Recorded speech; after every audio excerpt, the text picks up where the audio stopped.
Jo Dassin, qu'est-ce qu'on fait? On siffle sur la colline ou sans colline? On peut siffler aussi, mais c'est pas très joli. Puis encore, il faut savoir siffler. Il y a des gens qui savent vraiment siffler, d'autres qui ne savent pas. Par exemple, votre serviteur. Céline, bonsoir. Bonsoir à tous. Merci Avec encore de me donner la chance d'être là. C'est avec vous, on va plaisir. prendre un petit peu de temps pour parler de l'appel à la vie. Votre appel à la vie, une trajectoire particulière qui est la vôtre. Aujourd'hui, vous êtes maman, vous êtes infirmière, mais avant, il y a eu, cette anorexie qui a pris toute votre vie, en quelque sorte, et même la boulimie aussi, mais parlons d'abord de l'anorexie. Elle a essayé de vous prendre avec elle, cette anorexie. Elle a déployé tous ses efforts, et puis un jour, vous vous êtes envolé. Oui. Ouais, c'était la renaissance. Racontez-nous un petit peu comment tout ça a commencé. Bon, c'était au gymnase. En fait, j'avais 16 ans. Et puis, je me comparais beaucoup aux autres. Et à l'école, c'était pas toujours facile parce que le contexte faisait que ça m'aidait pas. On nous pesait à l'école, pendant les cours de gym. Il y avait beaucoup de comparaisons de ce qu'on mangeait aussi avec les autres. Donc le contexte n'aidait pas tellement. Et puis un jour, j'ai décidé que je voulais perdre un peu de poids.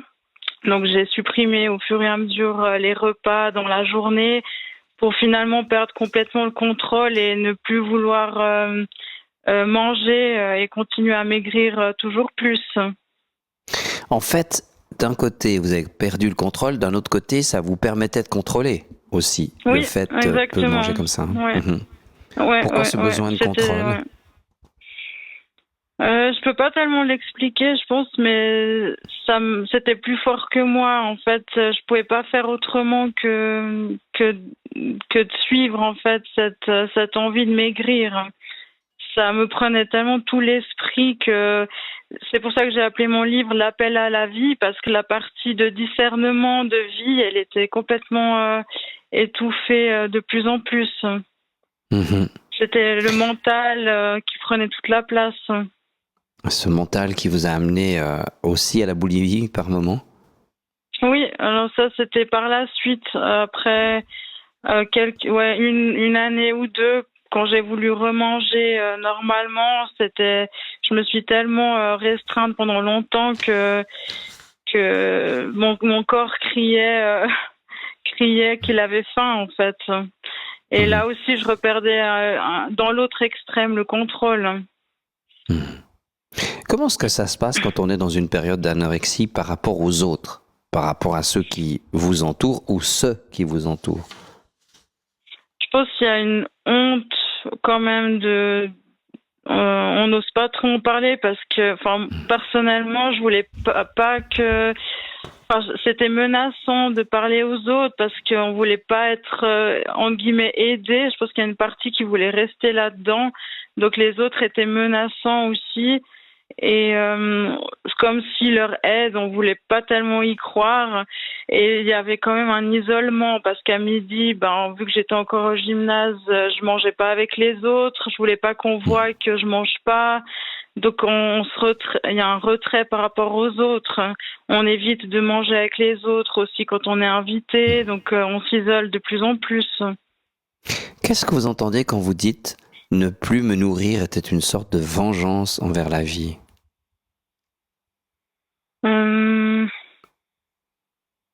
Je pense c'était une telle colère de pas comprendre pourquoi j'étais là. Et puis cette colère, elle se retournait contre moi-même. Et les proches dans cette période d'anorexie, comment faisaient-ils? J'imagine qu'ils voulaient beaucoup vous aider. Et comment vous receviez cette tentative d'aide à l'époque? Alors ma mère, c'est vrai que je l'admire parce qu'elle m'a jamais mis la pression. Elle m'a jamais demandé qu'est-ce que tu as mangé à midi. Elle n'était pas dans la peur. Elle a pris tout de suite les choses en main. Dès qu'elle voyait que je commençais à perdre trop de poids, elle a tout de suite pris l'initiative de voir le médecin. Donc elle a pas du tout laissé traîner les choses. Et elle a toujours été dans la confiance de me dire que je m'en sortirais. Et ça, je pense que ça m'a beaucoup aidée. C'est à propos de médecin lors d'une visite médicale que tout va basculer. Hein. C'est là que vous prenez Oui, conscience d'un certain nombre de choses. Vous nous racontez, qu'est-ce qui vous a dit le médecin en fait? Bon, le médecin, je pense qu'il connaissait pas tellement bien la pathologie. Donc lui, c'était surtout de prendre les signes vitaux, etc. Mais l'accompagnement psychologique, ça le dépassait, je pense. Mais c'est quand il m'a dit que mes pulsations étaient à 40 que là, je me suis rendu compte de la gravité de la situation. Parce qu'en fait, j'étais tellement dans le déni des troubles, on se rend pas compte à l'intérieur du corps tout ce que ça peut engendrer en fait. Et là, ça m'a vraiment donné une claque. Je me suis dit, mais je peux partir si je continue comme ça. Ouais. Une claque, et est-ce qu'à partir de ce moment-là, vous vous êtes posé cette question, mais pourquoi j'étais comme ça en colère? Pourquoi j'étais mal dans ma peau? Pourquoi je trouvais pas ma place? Oui, je pense que ça a quand même fait un déclic. Et mais après, c'est vrai que c'est ce que je dis, je pense dans le livre, c'est que c'est long en fait.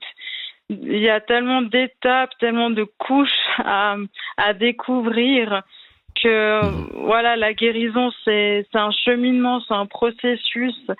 Et puis pour moi, ben c'était plein d'expériences qui m'ont permis d'aller au cœur de pourquoi je vivais tout ça. Je pense que j'avais pas la réponse tout de suite, mais ça a enclenché un processus de prise de conscience, de guérison.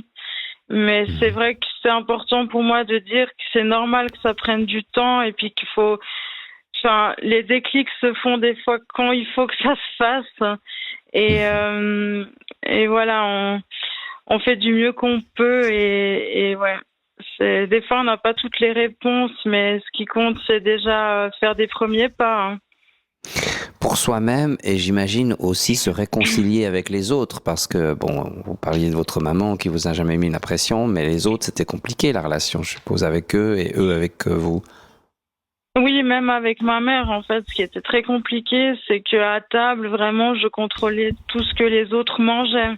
Donc c'était assez infernal parce qu'il fallait que moi, je sois celle qui mange le moins.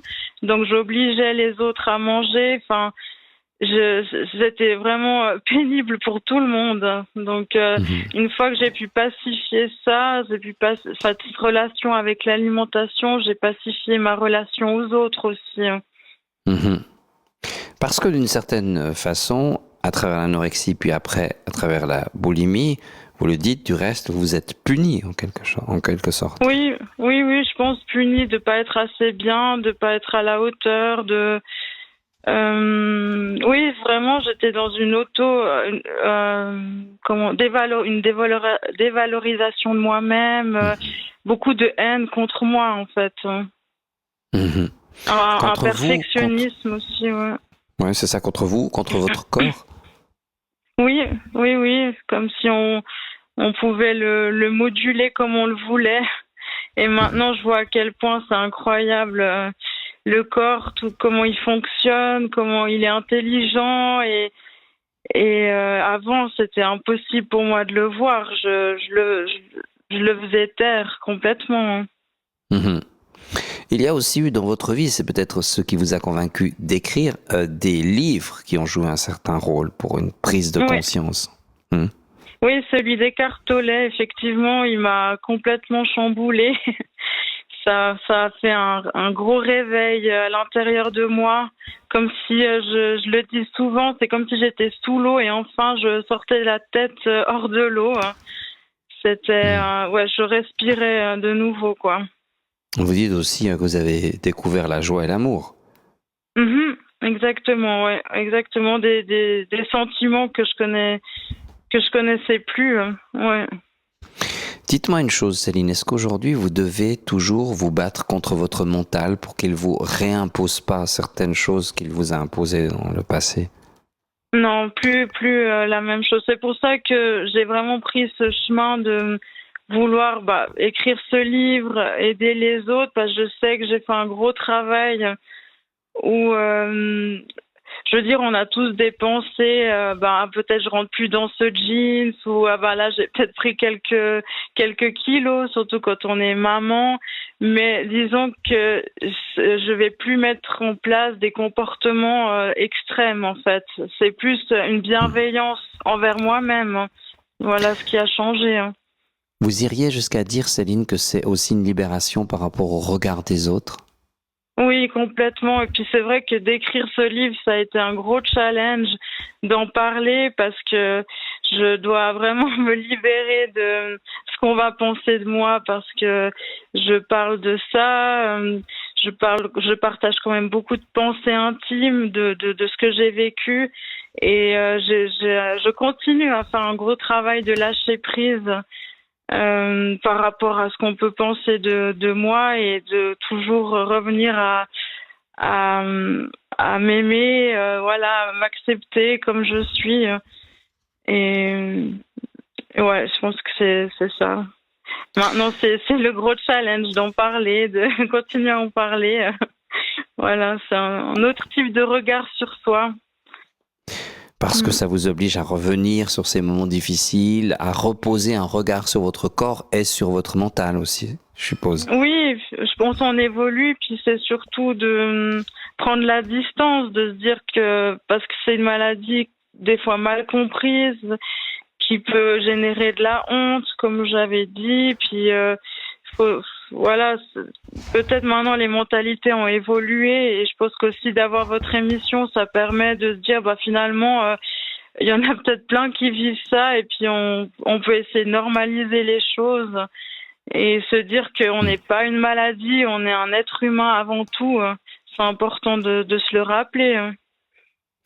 Céline, il y a un passage de votre livre où vous dites « J'éprouve aujourd'hui de la curiosité envers la vie, ce que je ne ressentais pas à l'époque de mon anorexie et de ma boulimie. » Il y avait donc un blocage, il y avait plein de blocages, j'imagine. Comment vous avez procédé à ces déblocages?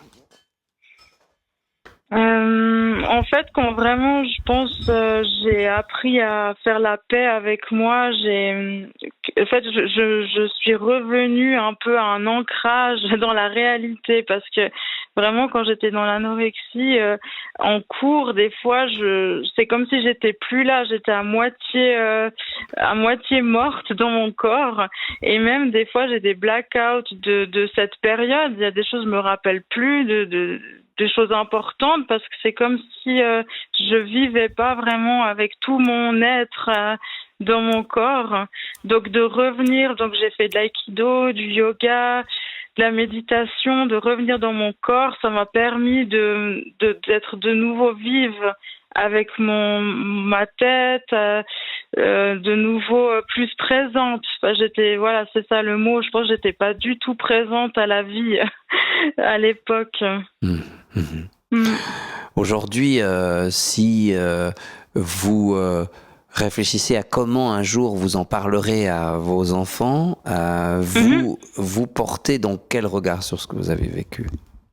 Ouais, c'est une très bonne question, parce que c'est pour ça aussi que c'est difficile pour moi d'en parler, parce que c'est vrai que j'ai des enfants et on ne sait jamais comment présenter tout ça, mais ce que j'ai envie de dire, et d'ailleurs à tous les enfants, c'est que c'est possible de prévenir, de pas rentrer dans cette spirale de pensée, puis de semer des graines en tant qu'adulte d'amour de soi. Je pense que c'est important, et que parfois on peut pas tout contrôler chez la trajectoire des enfants, de ce qu'ils vont vivre, mais on peut avoir confiance que on peut y arriver, qu'on peut dépasser tout ça. Puis c'est ça que j'ai envie de vraiment amener aussi à mes enfants, de